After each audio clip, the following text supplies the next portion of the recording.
Shaheen, and in this particular lecture video we are going to discuss BCom Honors Semester 2nd Generic Elective Introductory macro economics का आज assignment discuss करेंगे और ये second semester का important assignment है।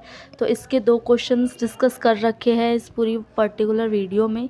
तो सबसे पहले आप लोग देख सकते हो explain circular flow of income, 4 sector model की बात की गई है।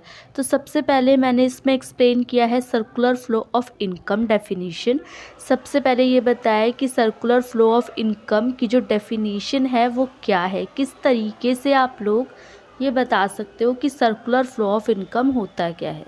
उसके बाद इसके अंदर आगे, क्योंकि आपको पता है कि बहुत सारे टाइप्स के सर्कुलर फ्लो ऑफ इनकम होते हैं, 2 सेक्टर होता है, 3 सेक्टर होता है, 4 सेक्टर होता है।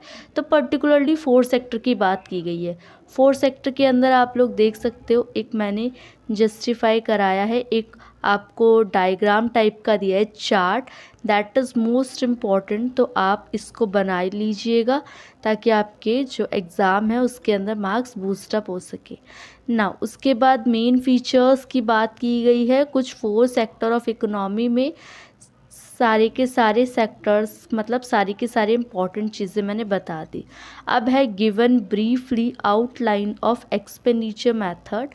कुछ चीज़ें इन्होंने सेकंड क्वेश्चंस के अंदर डिस्कस कराई है। सबसे पहले एक्सपेंडिचर मेथड। एक्सपेंडिचर मेथड होता है क्या है,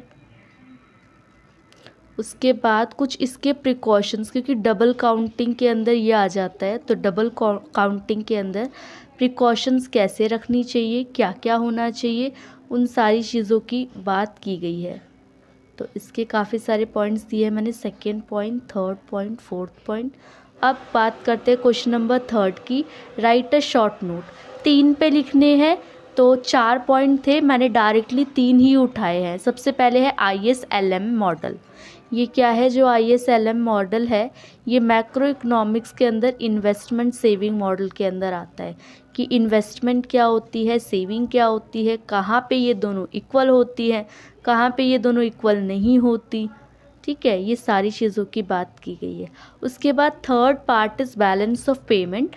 बैलेंस ऑफ पेमेंट होती क्या है, जहाँ पे सारी की सारी ट्रांजेक्शन्स हम लोग नोट करते हैं रिलेटेड टू कि हमारी इकोनॉमी के अंदर कौन कौन सी ट्रांजेक्शन्स होती है। फिर इसके अंदर जो जो अकाउंट है, कैपिटल अकाउंट, करंट अकाउंट, ठीक है। उसके बाद कुछ इम्पॉर्टेंट फीचर्स भी मैंने इसमें ऐड कर दिए हैं सो दैट कि आप लोगों के लिए इजी रहे।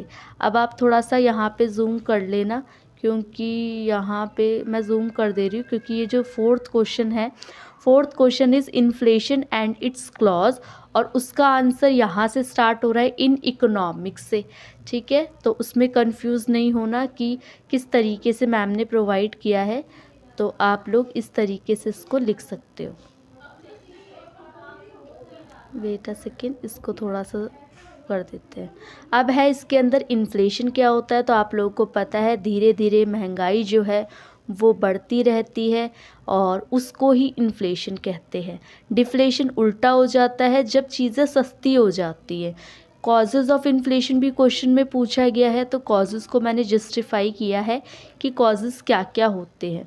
कॉस्ट पुश इफ़ेक्ट, ओके, और कुछ इम्पॉर्टेंट इन्फ्लेशन जैसे कि money supply, okay, national debt, exchange rates, इन सब को मैंने डिफ़ाइन कर दिया। तो आपसे कितने पॉइंट्स पूछे थे, 3 पॉइंट्स पूछे थे। तो एक तो मैंने आपको इन्फ्लेशन वाला पॉइंट बता दिया, ओके। उसके बाद इन्फ्लेशन के बाद मैंने आप लोगों को बैलेंस ऑफ पेमेंट वाला बता दिया, और उससे पहले मैंने आप लोगों को ISLM मॉडल बता दिया।